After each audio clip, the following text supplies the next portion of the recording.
노рем베어 시간입니다. 매파의 상징 블라드 총재가 연준을 떠납니다. 강력한 금리 인상을 주장하며 전 세계를 벌벌 떨게 했던 그의 발언을 조망해 봅니다. CPI에 이어서 PPI도 예상을 하회했습니다. 증권이 아니다 라는 미국 법원 약식 판결에 리플이 한때 96% 상승했습니다. 미국이 소비를 줄이기 시작했습니다.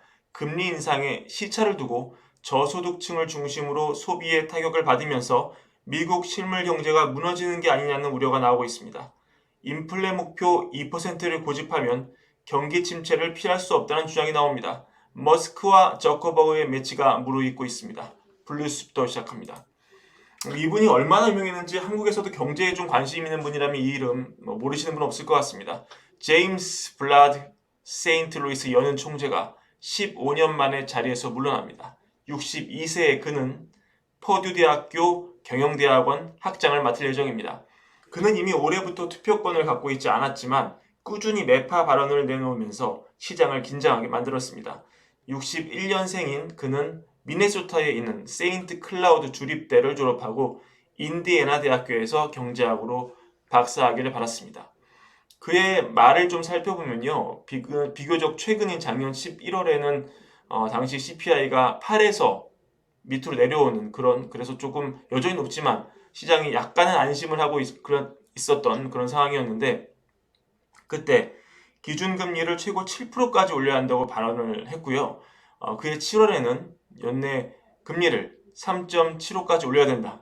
더 많이 올려야 된다. 이렇게 얘기를 했었고 인플레가 본격 발발하기 전 21년 6월에는 인플레 억제를 위해서 매파적 입장에 무게를 두겠다. 라며 본격적인 매파 선언을 한 바 있습니다. 이 워낙 발언을 세게 했기 때문에 블라드 하면 왠지 피도 눈물도 없는 금리 올리는 사람이라고 생각할 수 있지만 사실 비교적 그의 최근 발언을 제외하고 이미 기준금리는 이미 블라드 총재가 예언한 대로 많이 올랐거든요. 그러니까 그 당시에는 세 보였지만 결국 그의 말이 상당수 시차를 두고 맞았던 셈입니다. 그러니까 미래를 내다본 그런 측면이 있다고 봐야 할 텐데요. 게다가 그가 원래부터 매파인 것도 아니었습니다. 2020년 코로나 발발한 이후에는 그는 사실 연준의 최고 비둘기로 평가를 받기도 했습니다. 2019년에 그때 그 연준이 금리를 내릴 때죠. 7월과 9월, 10월 세 차례에 걸쳐서 금리를 0.25%포인트 내릴 때 홀로 50bp를 내려야 한다고 주장을 해서 또 관심을 끌기도 했습니다. 결국 그는 생각해보면 타고난 비둘기도 타고난 매도 아닌 빠른 결단과 빠른 연준의 행동을 주문하는 그저 행동파가 아니었나 이런 생각이 듭니다. 여튼 우리 블라드 형님 정말 고생 많으셨고 앞으로의 삶과 어떤 일에도 행운이 깃들기를 기원합니다. PPI도 CPI에 이어서 예상을 밑돌았습니다. 6월 PPI를 보면 전년 대비 0.1% 올라서 이미 여러분 다 아시는 얘기일 것 같아요. 2020년 8월 이후 최소폭을 기록했고요. 월가 전망치와 지난달 수치를 모두 하회했습니다. 근원 역시 2.6% 전년 대비 올라서 21년 2월 이후 최소폭이었고요. 전월 대비는 0.1% 정도 상승을 아쉽게 했습니다. 시장은 예상대로 7월은 금리를 올릴 것 같고요. 이후 동결을 하면서 기준금리 인상 사이클은 이제 완벽히 마무리 국면에 접어든 게 아니냐 이런 생각들, 의견들이 나오고 있습니다. 이 리플이 증권이 아니라는 법원 판결이 나오면서 가격이 급등했습니다. 30개월을 이어온 SEC 미국 증권거래위원회와의 소송에서 최근 판결이 나왔고요.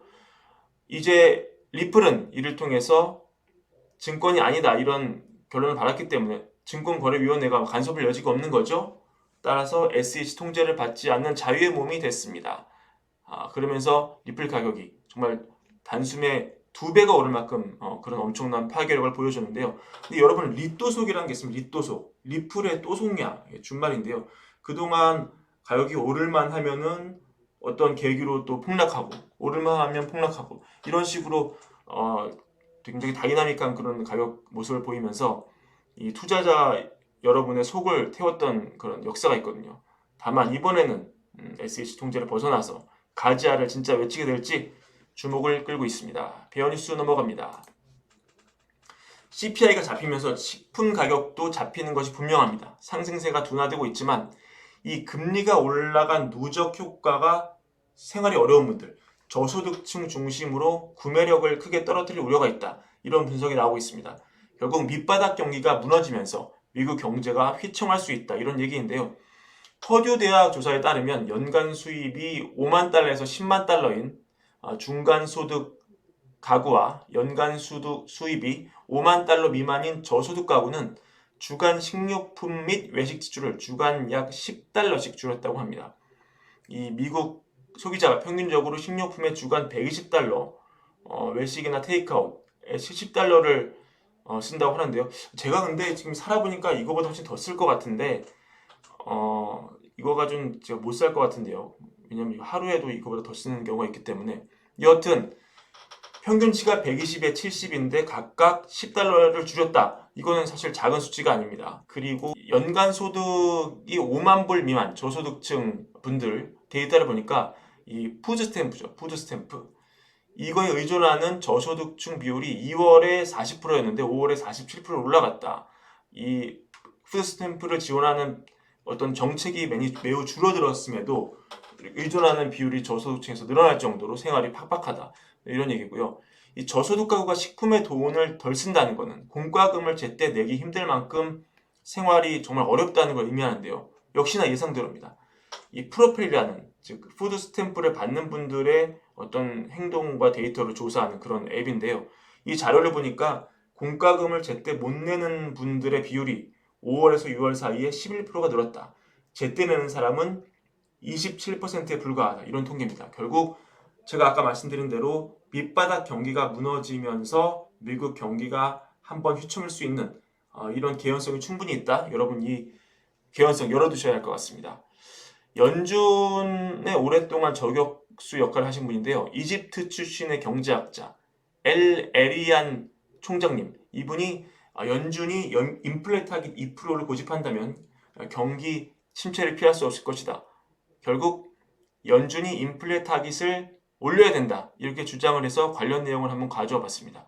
영상으로 한번 확인하시죠. Headline's going to head back up towards the end of the year. And that's because there's a limit to how much oil prices can come down. Already oil prices have recovered somewhat. So the key number is core at 4.8. That is too high. The Fed would like that number to be between 2 to 3%. And that last mile, Richard, is going to prove to be very difficult. Is it, in your view, worth the increasing rate of recession to crush core inflation? In my view, we've got the wrong inflation target. Oh. The inflation target of 2% was made for a different world. The world we live in today is a world of problems on the supply side. Supply chains being rewired, geopolitical tensions, tight labor markets. All that is complicating supply. I worry that if we continue to target a 2% inflation, we will end up tipping this economy into recession in this inflation fight. The first step is to say we'll get to 2%, but not immediately. You stretch it out. Second step, you observe whether we can have a stable inflation rate at around 3%. I believe we can. So it will not damage in any major way the economy. 결국 보시면 이 다이어트 할 때 이 마지막 뱃살을 빼는 게 정말 힘든 것처럼 인플레가 낮아지긴 했지만 2% 타깃까지 가는 건 정말 힘들다. 억지로 과도한 목표를 달성해서 리세션을 가느니 적당한 수준에서 타협을 하자. 이미 공급망, 지정학적 측면 여러 가지를 봤을 때 이 모든 것들이 우리는 과거와 이미 다른 세상에 살고 있다는 걸 보여준다. 이런 얘기인데요. 귀담아 들을 필요가 한번 있어 보입니다. 마지막 뉴스는 가벼운 뉴스인데요. 이 스레드와 트위터 갈등으로 불거진 이 두 명의 거부, 현피. 지금 저커버그는 보시면 이 굉장히 선명한 복근을 뽐내면서 이 훈련을 받고 있는데 왼쪽, 오른쪽 둘 다 챔피언입니다. 왼쪽이 아데산야라는 UFC 챔피언이고요. 오른쪽도 이 볼카노프스키라고 굉장히 유명한 분인데 이 두 분의 특급 지도를 받으면서 굉장히 꿀리지 않은 그런 모습을 보여주고 있습니다. 머스크도 지금 열심히 챔피언과 훈련을 하고 있는데 배당이 지금 저커버그가 6대4 혹은 7대3 정도로 좀 더 승산이 있다고 봐요. 또 이 저커버그는 주짓수 지역 대회 나가서 금메달도 딴 뭐 그런 이력이 있고요. 그러나 이 머스크가 은근히 힘도 좋고 체중도 더 나가고 또 리치도 길기 때문에 붙어보면 또 모른다. 이런 얘기도 나오고 있습니다. 이 아무리 돈이 많고 거부여도 이 자존심의 스크래치가 나면은 견디지 못하는 게 인간의 심리인 것 같습니다. 오늘의 브랜베어 이것으로 마칩니다. 구독과 좋아요 부탁드립니다. 감사합니다.